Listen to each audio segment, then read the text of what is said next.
Hey everybody, and thanks for joining me today. Today we're going to talk about one of the staples of American military history, and that is the McClellan saddle. The questions I want to answer today are: what is the history of the saddle? What parts survive for us hobbyists to excavate? And how can we ID pieces of this iconic American military saddle? Let's talk about the history first. McClellan saddle was designed by George McClellan. It was adopted by the Army as a regulation saddle in 1859, and it replaced the model 1847 Grimsley saddle, which used a tremendous amount of leather and brass, both of which materials were in short supply during those years. Just a moment here to digress and take a left turn, and we're going to take a look at Robert E. Lee's Grimsley saddle, which is on display in the Richmond Museum of the Confederacy. Now, most of these Grimsley saddles were issued with solid cast brass stirrups, although the stirrups for Lee's saddle were not brass here as shown. But look at all the brass trim and fittings. Now we're going to contrast that with the model 1859 McClellan saddle, which replaced the Grimsley. The issued stirrups were hickory or oak and not brass in the case of the McClellan. No brass trim across the pommel or the cantle. In the 1861 Ordnance Manual, brass hardware was actually replaced with iron hardware for the McClellan saddle. So there's even a less reliant. We're less reliant on brass and able to be used with iron. They are often iron which was japanned or covered with some sort of black coating. And there were several variants of the first model of McClellan saddle that were adopted for cavalry and artillery. And there were several models afterwards, which we'll also discuss. The McClellan saddle was subsequently improved twice more, but more or less remained the same for the rest of the history of America's mounted troops before warfare on horseback became obsolete right before World War II. So therefore, the model 1859 remained pretty much unchanged for about 45 years. And really longer than that, seeing use in the American Civil War and the Spanish-American War. And this model was issued in black leather, often with a rawhide seat covering. Often issued with the McClellan saddle, the model 1859 was a nose bag for feed, picket pin, and a curry comb. And many of the fittings on this saddle were made of iron, but some were still made of brass. There were several improvements in the McClellan saddle over the years, and we're going to talk about the main ones for the purpose of hardware. In future improvements, the model 1904 adopted an adjustable rigging, and this saddle had a few more brass composition fittings, but it was the most common of the three saddle models, so this one saw 3 or 4 saddle models that were the most prominent. So this one saw the most widespread use, especially during World War I and even into World War II.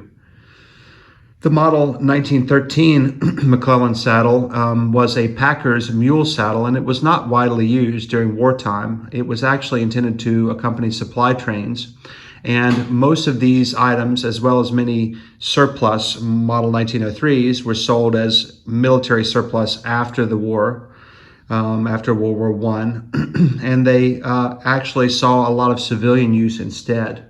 In particular, there was difficulty with these model 1913 mule saddles in obtaining the fine brass pommels that you can see at the top of these items. The model 1928 McClellan saddle adopted English rigging, and it had roller buckles on the stirrup straps, also still made of iron. And the stirrup hoods above the stirrups were removed for this model. And this version is still used in Army ceremonies today and also still used by many mounted police officers today. Since the McClellan saddle or its variants saw use for about 75 years, there were many pieces of them which obviously were discarded, broken, or lost over the years. And the questions we always have as hobbyists are, how can we identify these items? With something that standardizes military equipment, it's actually pretty easy to identify items which came from military issued gear. The leather and wooden parts of any saddle, of course, don't survive in the ground, so it's typically only the metal bits that we hobbyists find. The iron fittings often don't survive well because of 150 or so years in the ground. But let's discuss a few of those first off. Many of the fittings on these old saddles were in fact iron composition. The saddle pommel itself had a slot and two iron fittings, which were where a blanket or an overcoat could be secured in the front. And there were several iron rings which allowed for the securing of other items to the saddle itself. Many of the buckles on these saddles were on straps that held the saddle in place, as well as on straps that were for attaching gear or for attaching the stirrups. And in fact, the most recognizable parts of these saddles, especially to us hobbyists, are the brass pieces, which we are most likely to find. These include specifically, and perhaps most prominently, the pommel shield. And the pommel shield is not actually named because it shields anything. It's actually called that because it was shield-shaped. And these attached with rivets, not to be confused with strap ends. Strap ends were a different animal. Strap ends had prongs which were driven through the leather. And strap ends were also kind of shield shaped, so a lot of people call them saddle shields, but they were actually never on saddles at all. So they're not saddle shields, and they're too small to be saddle shields.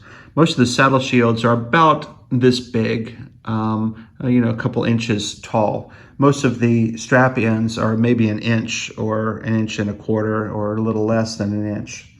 So they're completely different size. The actual saddle pommel shields are often marked with a seat size in inches. You'll see one that says 9-inch seat or 11-inch seat or 10.5-inch seat or something like that. There were also 3 slots in the saddle cantle which allowed for the attachment of a blanket roll. And these slots were reinforced by little brass oval fittings which were attached with small tacks. And these are what the fittings look like. They are stamped brass and they're this size. You can see the 2 holes that are not beveled at all.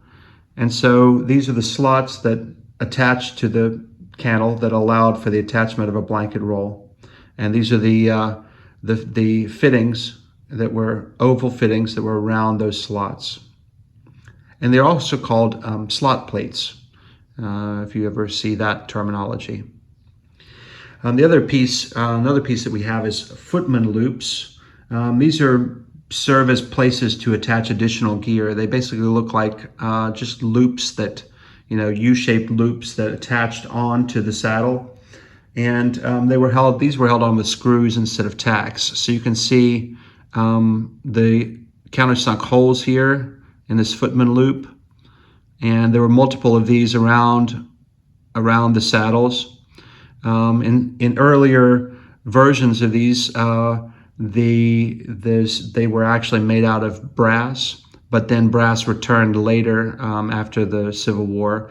In the 1861 Ordnance Manual, a lot of these brass things migrated to iron, but then the brass returned, after the war, once materials were less scarce. So that is a Footman loop, and I'm not sure that it's from a McClellan, but I think it probably is. Then another thing that you'll see that's brass are bronze rigging rings or saddle rings. And you'll see these a lot of times on saddles. I can point them out here in a photo or two for you.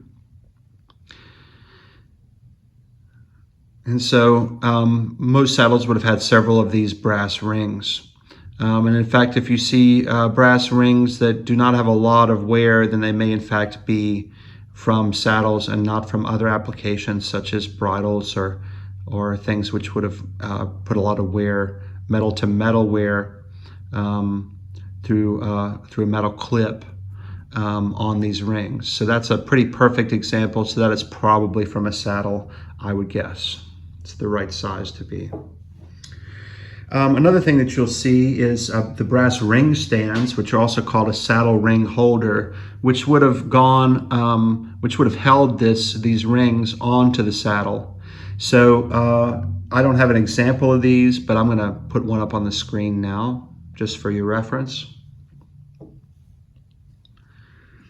And then last but certainly not least is the saddlebag stud. And these were studs that were located in the back of the saddle, and the stud fit through a slot in the leather saddlebags, which were suspended from that stud. And I've got an excavated example here. You can also see these on different types of saddles, not just on the McClellan, but on other types as well. This design was basically unchanged for, probably at least 75 or 80 years, if not closer to 100 years. And so you can see this on the back side of most saddles, and then the leather saddlebags would have just had a slot in the very center, right in the middle, that would have gone over that little stud. Now, most of these studs are iron attached. The excavated example here may be from a different saddle, because the McClellan saddle studs really appear to all have had iron attachments here to attach them to the saddle body. But the basic design is the same, even though this example appears to have been riveted on, as we can see here on the bottom. And then some early McClellan saddles also had a maker's nameplate. One example is the Allegheny Arsenal nameplate that's dated 1861. That's a very famous one. But other 19th century saddles often had these nameplates as well. They're typically made out of stamped brass. Some of them are very thin stamped brass. They're oval in design, and they're about the same size as these slot loops are. And so, they're about the same thickness of construction. They don't hold up very well in the ground, but here's an example. And you can barely see that, but that's Buena Vista. So that was made in Virginia, this saddle was, according to a Confederate patent in the 1880s. And so that is these are also called saddle tree maker plates, because they were attached to the saddle tree. Usually brass or stamped brass, often oval in form, and generally tacked on. And if you are very careful with your cleaning, you can see what those say. And so this one says, patented January 9th, 1883, manufacturer Buena Vista, something Saddles and Harness Company, Buena Vista, Virginia, it says. So that's kind of an interesting item too. At any rate, that's all of the pieces which are brass on McClellan saddles or similar saddles from about that same time period. So I want to thank you for watching this video. I hope you like and subscribe, and I hope this has helped to identify some of the relics which you may have found in your searches. And definitely tune in next week for more, and I'm sure I will have some more interesting finds for you. Take care. Please like, please subscribe.